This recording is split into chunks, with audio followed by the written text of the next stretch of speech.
ऐसा क्वेश्चन बार बार एग्जाम में आते ही रहता है। क्लास 10th के बोर्ड एग्जाम में हर बार ये क्वेश्चन रिपीट होता है इस तरह का। इससे पहले भी हमने दो क्वेश्चन को बताए थे जिसमें कि सेक थीटा का वैल्यू अगर दिया हुआ रहता है तो और सभी अन्य त्रिकोणमितीय अनुपात का वैल्यू निकालना होता है। ठीक है, और चलिए उसी टॉपिक से रिलेटेड हम लोग आगे चलते हैं। त्रिकोणमिति में ही कुछ प्रैक्टिस कर लेते हैं, उसके बाद अगर त्रिकोणमिति से कोई सा भी क्वेश्चन आता है तो वो निश्चित रूप से बन जाएगा आपसे। तो चलिए इसको पहले हम लोग सीख लेते हैं।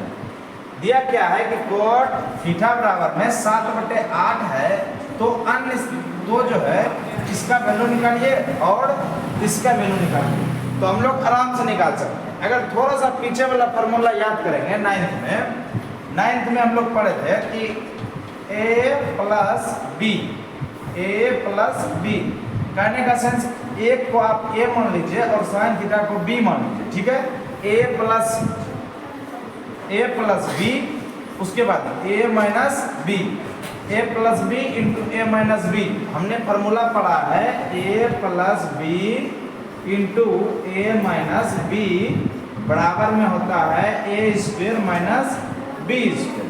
ये हम लोगों ने क्लास 9th में पढ़ चुका है। ठीक है, तो चलिए यहाँ पर क्या करेंगे, a square minus B square, a के स्थान पे कौन है 1, तो 1 का स्क्वायर करेंगे माइनस b के स्थान पे कौन है साइन थीटा है, तो साइन थीटा का स्क्वायर करेंगे।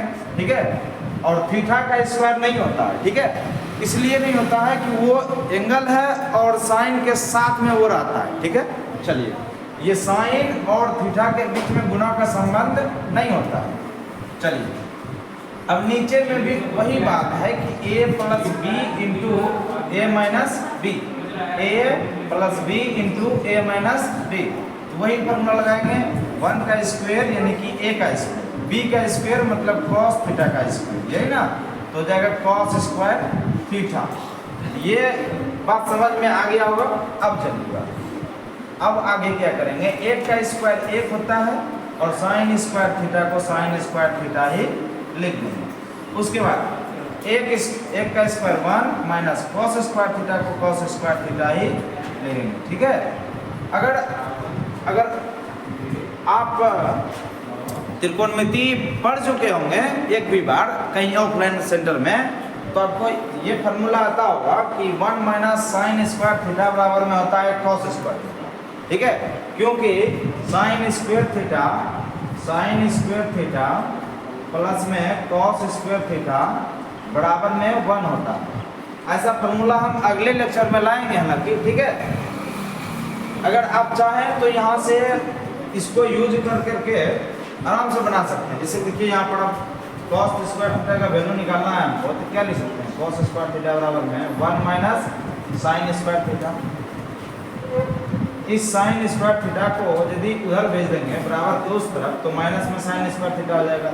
मेरा फार्मूला ये बन जाएगा। ठीक है, अगर नहीं निकाले हैं, अगर ऐसा आप नहीं पढ़े हैं फार्मूला को, तो आप यहाँ से साइन थीटा का वैल्यू बैठाना होगा आपको और उसका स्क्वायर करना होगा। साइन थीटा का वैल्यू निकाले कैसे, हमको तो दिया नहीं है, कॉट थीटा का वैल्यू दिया गया है ना 7/8, तो आप sine cos tan sec cosec सभी का मान निकाल सकते हैं। हमने इससे जस्ट पिछले वाले वीडियो में बताया था और 2 वीडियो में बताया था, तो आप लोग उसको जरूर देख लीजिए। देखने के बाद ये आप साइन थीटा का वैल्यू निकाल लीजिएगा। कुछ नहीं है इसमें, कॉट थीटा बराबर में होता है b बटे p, तो b और p का वैल्यू दिया गया है, h का मान निकाल लेंगे। ठीक है, h का मान निकाल करके यहाँ पर पुट कर देंगे। लेकिन देखिए उतना वो यदि करिएगा आप तो ज़्यादा समय लगेगा। ठीक है, और फार्मूला का यूज कर लीजिएगा, मिनटों का काम सेकेंडों में हो जाएगा। अब देखिए 1 माइनस साइन स्क्वायर थीटा बराबर में होता है कॉस स्क्वायर, यहाँ पुट कर लिए cos square theta, 1 minus cos square theta बराबर में होता है साइन स्क्वायर थीटा। ठीक है, अब देखिएगा कि कॉस स्क्वायर थीटा बटे में साइन स्क्वायर थीटा होता है cot square theta. Cot square theta कैसे कि कॉस बटे साइन होता है कॉट बराबर, साइन बटे कॉस होता है टेन के बराबर, साइन थीटा बटे कॉस थीटा बराबर टेन थीटा होता है। और टेन थीटा का जस्ट उल्टा होता है कॉट थीटा। तो कॉट थीटा बराबर में हो जाएगा आपका कॉस थीटा बटे साइन थीटा। अगर दोनों पे स्क्वायर है कॉस स्क्वायर थीटा बटे में साइन स्क्वायर थीटा, तो आप कॉट पर भी स्क्वायर दे देंगे, कॉट स्क्वायर थीटा। ठीक है, चलिए अब यहाँ से देखिए कॉट का वैल्यू हमको दिया गया है 7/8। तो 7/8 का स्क्वायर कर लीजिए आप। 7/8 का स्क्वायर कीजिएगा तो 7 का भी स्क्वायर और बटे में 8 का भी स्क्वायर।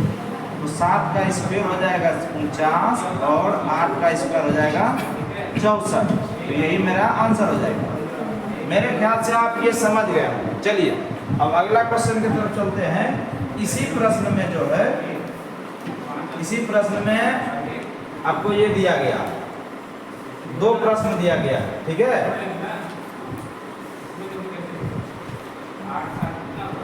इससे जो हम पहले वाले वीडियो बनाए थे वो बहुत ही इंपॉर्टेंट है, ये थोड़ा कम इंपॉर्टेंट है। ठीक है, अब देखिए कॉट स्क्वायर थीटा का वैल्यू निकालना है। तो कॉट का वैल्यू तो दिया ही गया है हमको 7/8। तो बस इसका क्या करना है, स्क्वायर करना है। तो 7 का स्क्वायर बटे में 8 का स्क्वायर। 7 का स्क्वायर हो जाएगा आपका 49 और 8 का स्क्वायर हो जाएगा 64। यही मेरा आंसर हो गया। मेरे ख्याल से आप लोग समझ गए होंगे। अगर वीडियो पसंद आ रहा है और आपके जितने भी दोस्त हैं और जिसको कि इसका ज़रूरत है, क्लास 10th में है और वो मैथ से डर रहा है या इस बार बोर्ड एग्जाम देने वाला है, ठीक है, और उसको लग रहा है कि हम पास हो पाएंगे कि नहीं हो पाएंगे, तो उसको ये वीडियो शेयर कीजिए। ठीक है, ताकि वो भी पढ़ करके लाभ उठा सके। चलिए मिलते हैं अगले वीडियो में, तब तक के लिए बाय बाय।